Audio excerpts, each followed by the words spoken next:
Godda Lok Sabha seat पर एक बार फिर निशिकांत दुबे और प्रदीप यादव में टक्कर है। कांग्रेस ने दीपिका पांडे सिंह का टिकट वापस ले लिया और प्रदीप यादव पर दांव खेला है, लेकिन उम्मीदवार बनाने के बाद प्रदीप यादव पर निशिकांत दुबे ने बड़ा हमला बोला है। उन्होंने दावा किया है कि गोड्डा में जीत हार की लड़ाई नहीं बल्कि मार्जिन की लड़ाई है। गोड्डा के रण में कौन मारेगा बाजी, फिर निशिकांत और प्रदीप में टक्कर। कांग्रेस ने दीपिका पांडे सिंह का काटा टिकट। गोड्डा लोकसभा सीट पर एक बार फिर निशिकांत दुबे और प्रदीप यादव आमने सामने हैं। कांग्रेस ने दीपिका पांडे सिंह का टिकट काट दिया है और प्रदीप यादव को उम्मीदवार बनाया है। उसके बाद निशिकांत दुबे ने दावा किया है कि गोड्डा में हार जीत को लेकर लड़ाई नहीं है, बल्कि लड़ाई मार्जिन की है। उन्होंने कहा कि कांग्रेस ने जिसे उम्मीदवार बनाया है वो पिछले 4 बार से चुनाव हार रहे हैं और बार बार अपना बयान बदलते रहे हैं। एक सक्षम उम्मीदवार हो तो उसके खिलाफ आप प्रचार कर सकते हैं। इनके ऊपर बलात्कार का आरोप है, आज भी उनकी दुमका कोर्ट में पेशी हुई है। जब पिछली बार चुनाव में वोट मांगने के लिए वो जनता के पास जा रहे थे तो वो कह रहे थे कि ये मेरा आखिरी चुनाव है। और तीसरी बात वो कहते थे कि यदि मुझे रेल का इंजन दिख जाएगा, सीटी दिख जाएगा, इसीलिए उनका नाम सीटी विधायक है, कि यदि सीटी दिख जाएगा तो मैं राजनीति से संन्यास ले लूँगा।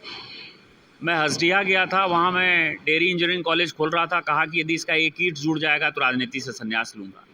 तो जो आदमी पल पल पर झूठ बोलता हो, महिलाओं का मान सम्मान नहीं हो, आप उसके खिलाफ क्या प्रचार करें? निशिकांत दुबे जहां गोड्डा में कोई लड़ाई नहीं मान रहे हैं, वहीं प्रदीप यादव ने कहा है कि प्रतिद्वंदी को कभी कम नहीं आंकना चाहिए।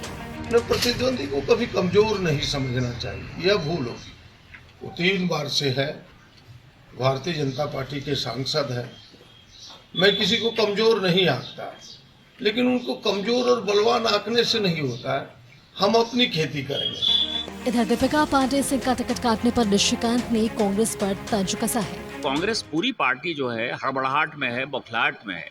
राष्ट्रीय पार्टी होने के नाते एक महिला का टिकट काट के एक बलात्कार के आरोपी जो है कैंडिडेट को उसने उम्मीदवार बना दिया, क्योंकि गोड्डा में कोई भी जीत पाने की स्थिति में नहीं है। गोड्डा की लड़ाई जीत हार की है ही नहीं। गोड्डा की लड़ाई मोदी जी के कारण जो है वो मार्जिन की है। दीपिका पांडे सिंह का टिकट काटने पर कांग्रेस ने सफाई दी है। कांग्रेस ने कहा है कि फीडबैक के आधार पर पार्टी ने समीक्षा के बाद फैसला लिया। रिव्यू करती रहती है, साम लेती है, तो उसमें क्या, सारे लोग हमारे अपने, समीकरण भी देखना पड़ता है और कई सारी चीजें देखनी होती है। तो इसलिए जो पार्टी ने फैसले लिए हैं वो सारे वर्कर फॉलो करें। और मीडिया के साथियों ने जिस तरह से हर चीज को दिखाने का प्रयास किया, उस पर कई बार आला कमान उसको संजीदगी से लेता है। ऐसा लगता है कि जो आप दिखा रहे हैं वो सच दिखा रहे हैं, तो उसमें कई बार आपका भी मान सम्मान रखना पड़ता है। अगर हमारा रोल है थोड़ा थोड़ा, उनका रोल है तो थोड़ा आपका भी रोल है। 2019 में निशिकांत दुबे ने दर्ज की थी जीत। प्रदीप यादव को 1,84,000 से ज्यादा वोट से दी थी मात। निशिकांत दुबे को मिले थे 6,37,610 वोट। प्रदीप यादव को मिले थे 4,53,383 vote.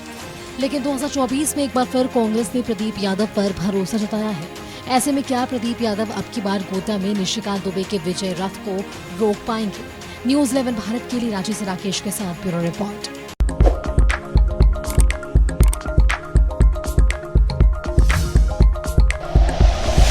Like and share videos, subscribe करें हमारा चैनल और प्रेस करें बेल आइकॉन।